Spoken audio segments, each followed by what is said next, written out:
Pare, nagpapakumpisal. Biglang may kumatok sa pintuan. Pagbukas niya, nagulat siya. Lalaki yung kumakatok, puro dugo damit, may takmaba, puro dugo. Sabi ng pare, ba't puro dugo ka? Father, nakapatay po ako ng tao. Ba't mo pinatay? Father, nag-uusap lang naman kami, nawi sa pagtatalo. Ayaw niya pong magpatalo, Father. Kaya pinatay ko na lang siya. Ano naman ang pinag-uusapan yung nawi sa pagtatalo para maging dahilan para patayin mo? Pinipilit niya yung kanya, Father. Sabi niya kasi, meron daw Diyos, may Diyos daw. Sabi ko sa kanya, walang Diyos, wala. Pinipilit niya talaga ako, Father.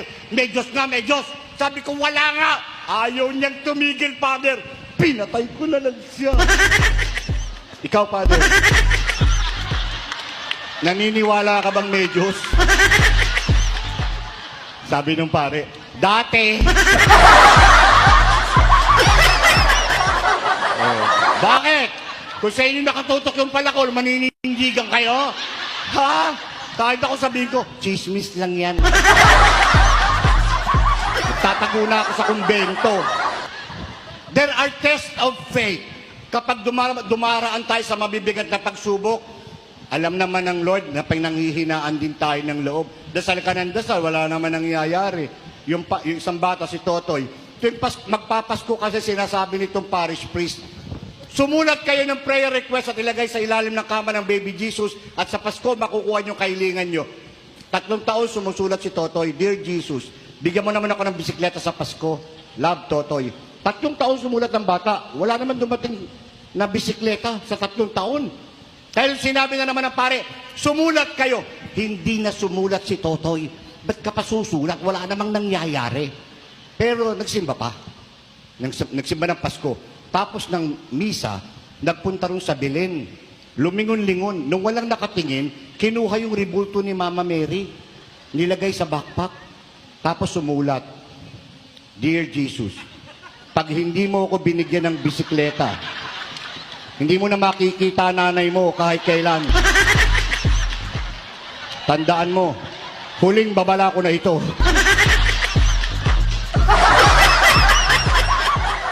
Kidnap for ransom. Di ba? Nangyayari sa atin yan. Kapag nagkaroon ka ng mabigat na karamdaman, sabihan ka ba naman ng doktor, may taning na buhay mo, kakapanghina din ang loob yan, di ba? Di mo tuloy alam kung bakit sa akin nangyari ito. Sabi ng doktor, may taning na buhay mo. Ikaw naman, may magagawa pa po ba ako, doktor, kung sakali? Mabuti pa, mag-asawa ka na lang ng pangit at masama ang ugali. Pag ginawa ko po ba yung gagaling pa ako, hindi na rin. Pero pag ginawa mo yan, mas gugustuhin mo pang mamatay kaysa mabuhay. Biro mo, kung yun ang pagmumukhang katabi mo, araw at gabi, pangit na nga, masama pa ugali. Magbibikti ka na, hindi mo na hintayin yung taring. Lalo yung isa, may taning na buhay mo. Gaano pa po akong katagal, doktor? 10. 10? 10 years? 10 months? 10, 9, 8, 7, 6, 5. Magandang hapon sa inyong lahat. Kung di ka ba naman panghinaan ng loob? Ay magandang hapon sa inyong dalawa. Ay siyang kaharap ay parang good afternoon. Ay gusto pala yung English. Pag English nasagot. How are you? Abay talagang may gusto English eh. O English na lang. Ha? Ano Jessa, English na lang? Huwag daw. Matay ko man tingnan, ako sa ating palang governor, Mandanas, ayan, magandang hapon po. O, siyempre sa ating mga ikakasal, sa magulang nito, bay ng Diyos, ayan. Sabi ni Jesucristo, hindi na sila dalawa, manapay pag-iisahin na. Ay matay ko man ako'y nakaupo doon, ang pinagmamasdan ko ay aring si Miguel o Antonio. Ay, ang pangalan mo? Ay, anong palayo sa iyo? Mahal. Are, how sweet, sana all. Tinatanong ko ng pangalan, sabi ni Ray, ang tawag ko sa akin ni Labs, mahal. Are, itong si Antonio. Habang ako'y nakaupo doon, parang kalungkot-lungkot ng mukha. Sabi ni Miguel Antonio, bakit yung palungkot? Ha? Anong magastos? Kaya pala magastos daw. Saan ka resepsyon? Patay baboy. O ilang baboy yung pinatay? 5. May ambag ka. Hoy, kung may ambag ka, kaya, wala. Kaya pala ito'y kalungkot-lungkot. Siya. Di naman, yun may tanong ko, sagot ko, kayo naman. Ang araw na ito ay para kina Miguel Antonio at Alali Jessa, kung saan kayong dalawa, mamaya pag sumagot ng oo sa katanungan ng pari, sa harap ng Diyos, pakinig ng sambahinan, kay hindi na dalagat binata, manapay pag-iisahin na. Magiging mag-asawa na kayo. Ay Antonio, handang-handa ka na talaga. Bakit handa ka na? Bakit nga handa na? Anong paubos ng ulam? Ay siya. Handang-handa na, ikaw handa ka na rin. Bakit handa ka na? Hoy, bakit handa ka? Gutom na. Lo. Na ang dalawang ito, sabi ko, bakit naman kalayo-layo ko kay Lemery pa? Ako pa isinadya ng dalawang are. Sabi ko, saan ko ito namit nga? Saan ko ito nakita? Yun nga pala isang lamaw doon sa simbahan doon. Ikaw yung organista doon, natugtog ano? Ay, ano ka doon? Kolektor. Kaya pala. Na noong ako'y nagmimisa doon, asis, lagi kayong nandun sa gilid. At pagka sinasabing, magbatian na kayo ng kapayapaan, sabi ni Miguel dito kay Jesse, sabi ni Maria, yung pala ay magjowa. Kaya pala gayon. At ang araw na ito para sa inyong dalawa, ang magiging umpisa ng panibagong buhay kung saan kayo magsasama hanggang kamatayan. Ganun nga. Sigurado ka naman hanggang kamatayan, are. O kailan mo pwedeng palitan ito? Asas! Mga hindi. O ikaw, kailan mo pwedeng palitan si Jessa pag siya ay patay na? Gayon talaga. Kaya kung ayaw mo na sa kanya, anong gagawin mo? Anong lalasunin? Yan, lagot ka sa biyanan mo. Hindi naman sabi. Kaya may pinatatawa ko lang, pero sabi niya rin, hinding-hindi ho. Are! Parang, ang araw na ito ay kay bubuo ng isang tahanan. At siguro pinag-usapan ninyo, ilan magiging mga anak ninyo. Pinag-usapan, 12 sa iyo. 4 laang.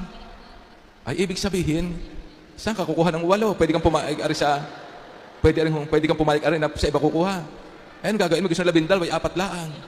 Anong gawin mo? Gusto mo rin naman pala. Paayaw-ayaw ko pa ng 12.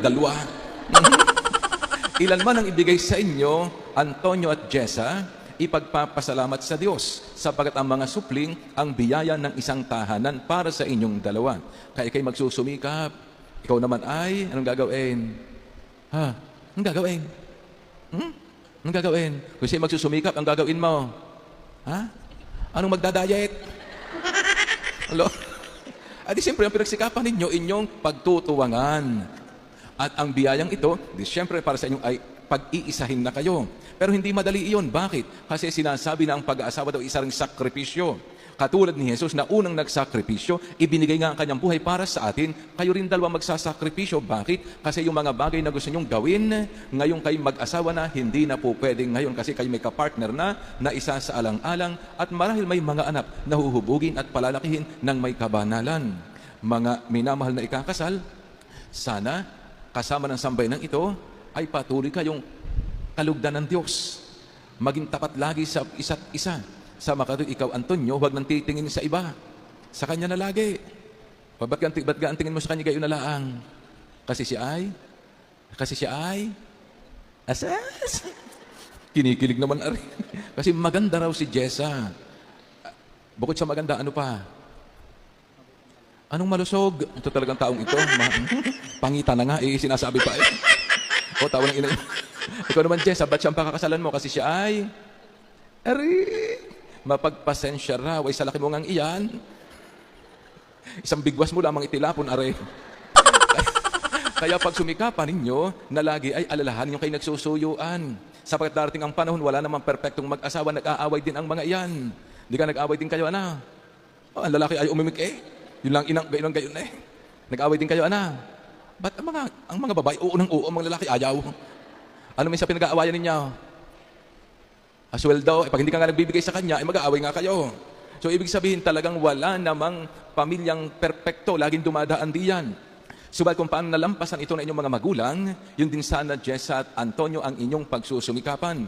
At kung paano kumuha kayo ng mga ninong at ninang na para sa inyong modelong mag-asawa na gagayahin ninyo bilang mag-asawa, ang challenge ng simbahan sa inyo, Antonio at Jessa, sana sa susunod na kasalan, kayo naman dalawa ang makikita ng pari sa likod ng mga ikakasal. Sapagkat katulad ng inyong mga ninong at ninang, sana kayo maging modelong mag-asawa na pamamarisan ng iba pa.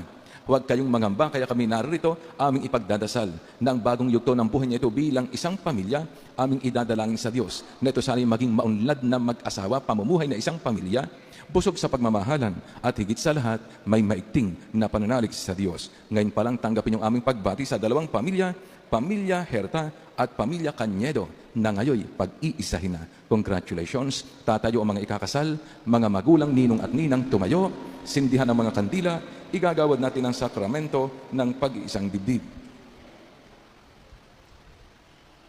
Minamahal kong Miguel Antonio at Alalig Jessa, sa binyag at kumpil na kaisa kayo sa buhay at pananagutan ng Panginoon at sa pagdiriwang ng huling hapunan, mulit-muli kayo nakikisalos sa hapag ng kanyang pagmamahal, na may kusang loob na kayo dumudulog sa sambayanan na ito at humihiling ng panalangin upang yung panghabang buhay na pagbubuklod ay pagtibayin ng Panginoon. Kaya naman mga kapatid na natitipon ngayon, ay manalangin para sa ating mga kapatid na ito. Bukas palad silang tanggapin bilang magkaisang dibdib sa ating sambayanang Kristiyano. Hinihiling ko ngayon kayong dalawa, buong katapatan yung ipahayag ang inyong damdamin sa isa't isa. Alalig Jessa, bukal ba sa inyong lubang yung pagparito pang makaisang dibdib si Miguel Antonio na yung pakamamahalin, paglilingkuran habang buhay? Opo, Father. Miguel Antonio, bukal ba sa inyong lubang yung pagparito pang makaisang dibdib si Alalig Jessa na yung pakamamahalin at paglilingkuran habang buhay? Opo, Father. Abot sa SMA. Nakakagulat ka naman eh. Pati pusa ay tumakbo. Kayong dalawa, nakahanda ba kayong gumanap sa inyong pananagutan sa simbahan at sa bayan na masang araw kayo ng mga supling na ipagkakalob ng poong may kapal upang sila inyong palakihin bilang mabubuting mamamayang mga Kristiyano? Opo, Father. Opo, Father. Laksan mo din. Minamahal kong Miguel Antonio at Alalig Jessa sa harapan ng Diyos at ng kanyang sambayanan, pagdaupin ninyong mga palad at ipahayag ang migtiing magtipan sa banal na sakramento ng kasal. Alalig Jessa, sumasang-ayon ka ba na maging asawa si Miguel Antonio na narito ngayon, alinsunod sa mga batas at mga alituntunin ng ating banal na simbahan? Opo, sumasang-ayon po. Buong puso ba ang pagkakalob mo sa kanya ng sarili bilang kanyang may bahay? Opo, Father. Nakalaan ka bang balikatin sa piling niya ang pananagutan ng buhay may asawa? Opo, Father. Miguel Antonio, sumasang-ayon ka ba na maging may bahay si Alalig Jessa na narito ngayon alinsunod sa mga batas at mga alituntunin ng ating banal na simbahan? Opo, sumasang-ayon po. Buong puso ba ang pagkakalob mo sa kanya ng sarili bilang kanyang asawa? Opo, Father. Nakalaan ka bang balikatin sa piling niya ang pananagutan ng buhay may asawa? Opo, Father. Huwag bibitaw ang kamay, harap sa altar. Dikit ang mukha. Mamaya pa halik, hindi pa tapos eh. Dadasal pa. O sabay sa akin, Ama namin, Ama namin, kami inyong loobin, kami inyong loobin na magkaisa, na magkaisa ng kalooban at damdamin, ng kalooban at damdamin mula ngayon, mula ngayon sa kaginhawan at sa kahirapan, sa kaginhawahan at sa kahirapan, karamdaman at kalusugan, sa karamdaman at kalusugan, sa lahat ng araw ng aming buhay. sa lahat ng araw ng aming buhay. At bilang tagapagpatunay ng inang simbahan, pinagtitibay ko at binabasbasan ang pagtataling puso na inyong pinagtipan sa ngalan ng Ama, ng Anak, at ng Espiritu Santo. Amen. Ama naming mawain basbasan mo at kupumaling mga lingkod mo itong sina Miguel Antonio at Alalig Jessa, pagkalman po sila ng sapat na kabuhayan, sinasagisag ng mga aras na ito sa kapagkakamit ng buhay na walang hanggan. Luhog namin kay Kristo kasama ng Espiritu Santo, magpasawalang hanggan. Ama namin mapagmahal, basbasan mo at lingapin mga lingkod mo itong sina Miguel Antonio at Alalig Jessa, pagindapatin mong silang magsusot ng mga singsing na ito ay maging kawangis mo sa iyong wagas na pag-ibig, walang maliw na katapatan, luhog namin ito kay Kristo, kasama ng Espiritu Santo, magpasawalang hanggan.